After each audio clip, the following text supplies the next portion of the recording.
Hello. Welcome to my channel, my dear friends. My name is Avilash and I'm a trader next door. In this video, I'll be analyzing the chart of GBP JPY, British Pound, Japanese Yen.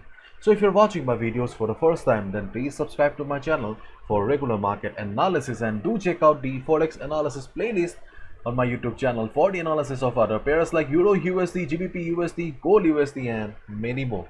So let's get started.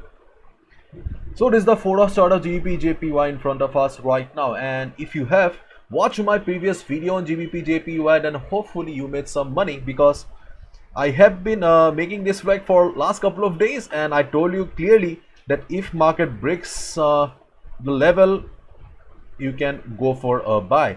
So if you have taken a position on GBP JPY, then hopefully you made good money. And right now you can see that after reversing from the weekly level, weekly resistance of 157.75, yes, around this level, market is coming down again.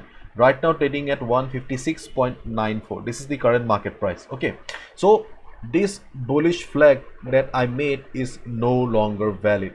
Okay, this bullish flag is no longer valid.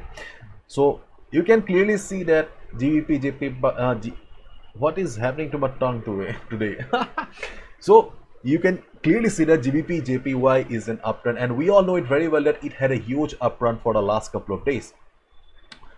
But if we just observe or focus on this particular portion of the chart here and just forget about the uptrend, then we can see that right now GBP JPY is in sideways. It is taking rest, it is consolidating. Therefore what I think is that, okay, we can go for a buy. Okay, in case market comes down to this particular level of 156, yes, 156.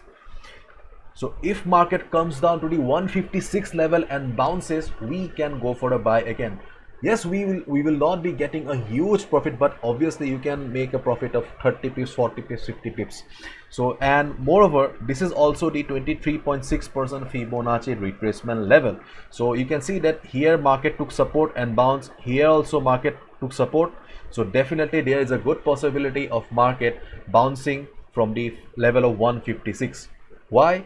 Because there is not any serious selling pressure on the market right now, and any support is a good support. So if market bounces from the level of 156, you can go for buy.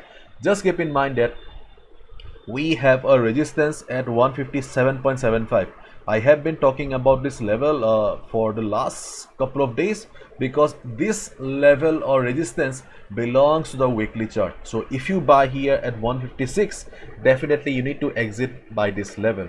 And on the other hand, okay, if market goes up from here and reverses from the 157.75 level, you can short the market, but that's totally your call. Beginners can avoid, new traders can avoid, because there is a possibility of market breaking the resistance and going up at one point of time, considering the overall bullishness in the market, considering the overall presence of buyers in the market. Okay, so the best trading opportunity is buying at 156 if market bounces, and if market goes up and reverses from the 157.75 level, you can short the market. But be careful. If you want to avoid, you can avoid. That's totally your call. That's it. Bye bye. Take care. See ya tomorrow.